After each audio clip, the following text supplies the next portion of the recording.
नमस्कार दोस्तों, आज मैं आपको मासिक दुर्गाष्टमी की कथा सुनाती हूँ।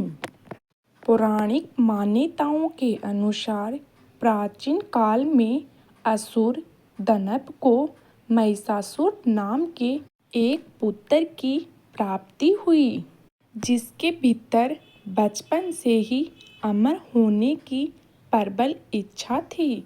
अपनी इसी इच्छा की पूर्ति के लिए उसने अमर होने का वरदान हासिल करने के लिए ब्रह्मा जी की घोर तपस्या आरंभ की।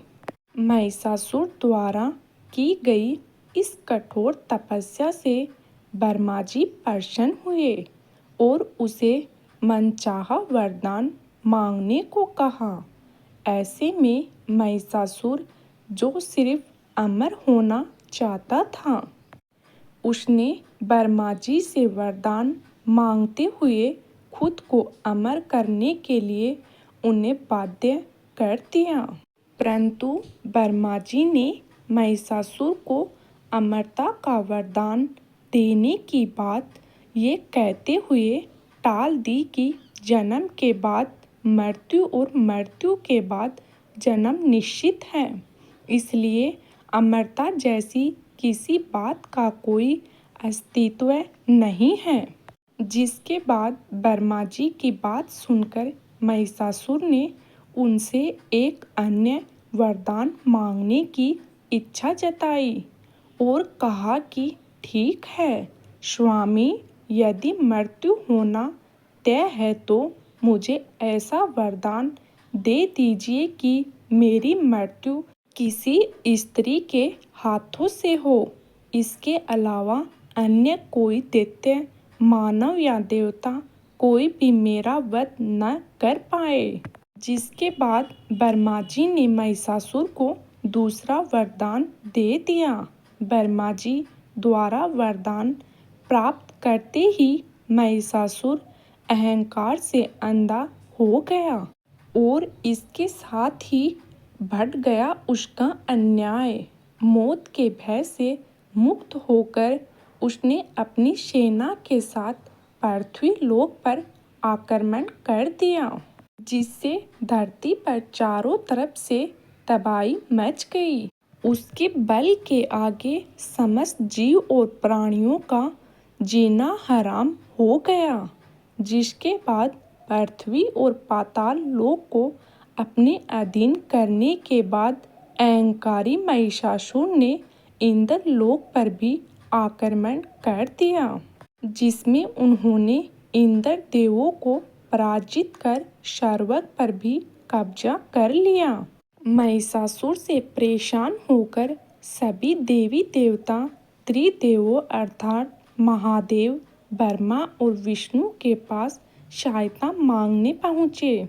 इस पर विष्णु जी ने उनके अंत के लिए देवी शक्ति के निर्माण की सलाह दी। जिसके बाद सभी देवताओं ने मिलकर देवी शक्ति को सहायता के लिए पुकारने लगे।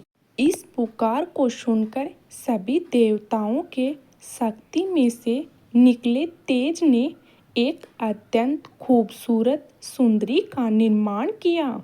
उसी तेज से निकली माँ आदि शक्ति, जिसके रूप में और तेज से भी देवताओं भी आश्चर्यचकित हो गए। श्री देवों की मदद से निर्मित हुए देवी दुर्गा को हिमवान ने सवारी के लिए सिंह दिया और इसी प्रकार वहाँ मौजूद सभी देवताओं ने भी माँ को अपने एक एक अस्त्र शस्त्र सौंपे और इस तरह स्वर्ग में देवी दुर्गा को इस समस्या हेतु तैयार किया गया। माना जाता है कि देवी का अंत सुंदर रूप देखकर महिषासुर उनके प्रति बहुत आकर्षित होने लगा और उसने अपने एक दूत के जरिए देवी माँ के पास विवाह का प्रस्ताव तक पहुँचाया। अहंकारी महिषासुर की इस ओछी हरकत ने देवी भगवती को अत्यधिक क्रोधित कर दिया, जिसके बाद ही माँ ने महिषासुर को युद्ध के लिए ललकारा। माँ दुर्गा से युद्ध की ललकार सुनकर ब्रह्मा जी से मिले वरदान के अहंकार में अंधे हो चुके महिषासुर उनके युद्ध करने के लिए तैयार भी हो गए। इस युद्ध में एक एक करके महिषासुर की संपूर्ण सेना का माँ दुर्गा ने सर्वनाश कर दिया। इस दौरान यह भी माना जाता है कि ये युद्ध पूरे 9 दिनों तक चला, जिस दौरान असुरों के सम्राट महिषासुर ने विभिन्न रूप धरकर देवी माँ को छलने की कई बार कोशिश की, लेकिन उसकी सभी कोशिश आखिरकार नाकाम रही और देवी भगवती ने अपने चक्कर से इस युद्ध में महिषासुर का सिर काटते हुए उसका वध कर दिया। अतः इस तरह देवी भगवती के हाथों महिषासुर की मृत्यु संभव हो पाई। माना जाता है कि जिस दिन माँ भगवती ने स्वर्ग लोक, पृथ्वी लोक और पाताल लोक को महिषासुर के पापों से मुक्ति दिलाई, उस दिन से ही दुर्गा अष्टमी का पर्व प्रारंभ हुआ। बोलो माँ दुर्गा की जय।